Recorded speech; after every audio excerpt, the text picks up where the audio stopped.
Hello, my name is Chris Zagalo, and I'm back to share some of my stories from my book called Running with Rainbows, The Afterlife, and Other Stories.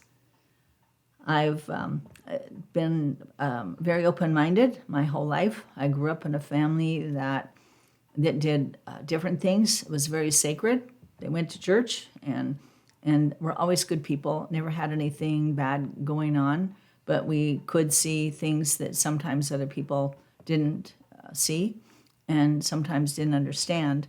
My grandmother was a well-known psychic from Laguna Beach, California, and she traveled around the country as well, giving readings and doing seances. My dad was the youngest of 5 boys, and I was her youngest grandchild. So we had a family reunion, and I hadn't seen my family in quite some time. So I was excited to get together with them all again because we could speak the same language. And when I walked into the room and saw all of them there, it was such a marvelous thing. I walked into myself, is how it felt. I just hadn't seen them in a while, but we just started talking as if we'd seen each other forever. And we all had the same energies, and it was really a nice time. My cousin that I hadn't seen, a lot of them I hadn't seen in a long time, but she was one of my special ones that I really liked. And I knew that she had lost her son. He was fishing in Mexico on a boat, and he drowned. And so I asked her if she communicated with him, and she hadn't done that.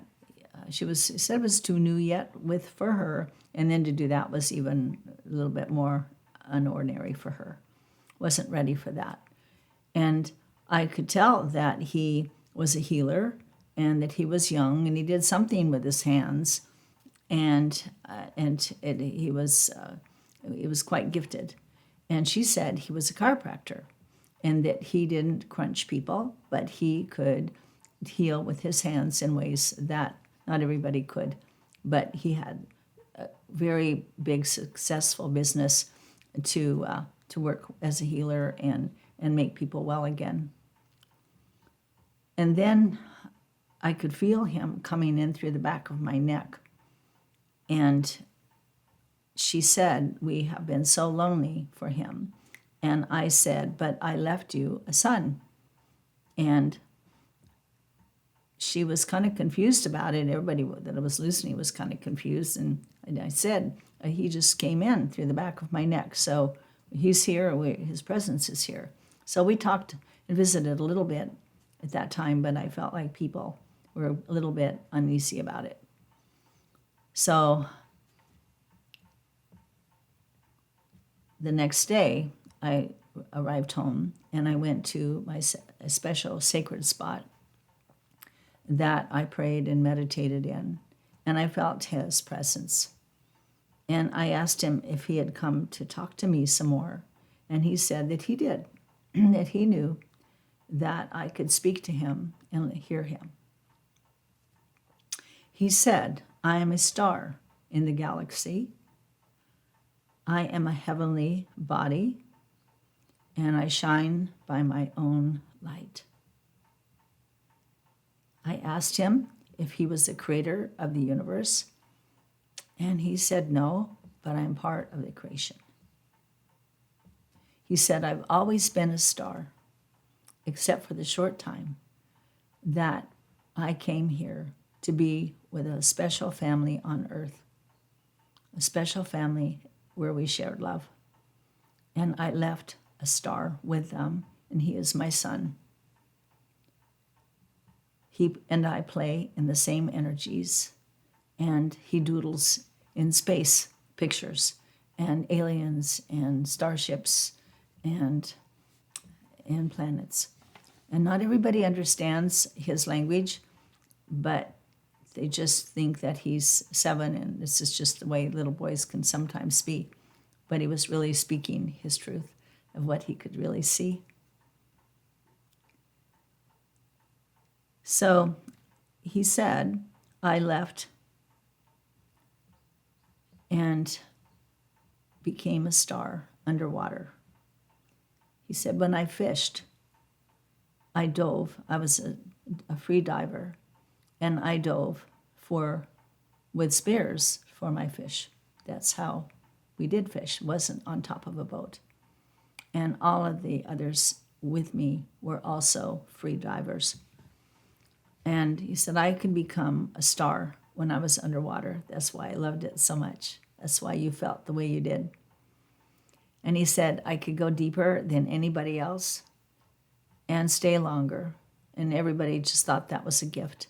They didn't realize that I became a star during that time. He said I could swim at night. That was my favorite because I became a star and I could see where no one else could. So I asked how I had to write this down. I asked how this is in relationship to a God-believing universe. And this is what he said. Light and stars were first created by God before human form could be the energy that resulted from thought to form. Then he said, he was one of all of the light to be before the birth of light in us could occur. So that gave me some idea on what was really happening in my family. I called my cousin and told her what had happened and what I heard from him. And she said that he was found 2 weeks after his so-called drowning, when they couldn't see him from the last time, and that he was found miles away from where he had last been seen, and that he was in still the same form as what he looked like the last time he had been seen. So his body didn't deteriorate in any way at all while he was in water for 2 weeks. Nothing had disturbed him at all. And it makes me wonder, just in my other mind, if maybe he was a star the whole time, and that he just left his human form just before he was found. But I don't know that. I didn't ask. But that's something to think about. So she also told me that before he left the last time on his fishing trip, that he told his son Jake to always check in on his mom when he could, just to make sure she was always okay, that he was now the man of the house while his daddy was gone. So Jake told her, she said, just that morning that my daughter-in-law called me and said that Jake had come into her room at nighttime. And when he woke her up in the morning, he said, I have to tell you what I saw. He said, I looked at you last night and there was a star shining over your head. And so it lets us know that Kenny still watches over his family, just maybe in a different form that I was used to seeing and talking to, but it makes total sense to me now. I've been told by some holy men and Mayan healers that I was a rainbow warrior and from a star tribe. And so it makes sense to me that this could be the reason that I connected with him. I have had encounters, which I will talk about in another time, but they've always been very safe and very compassionate and full of education.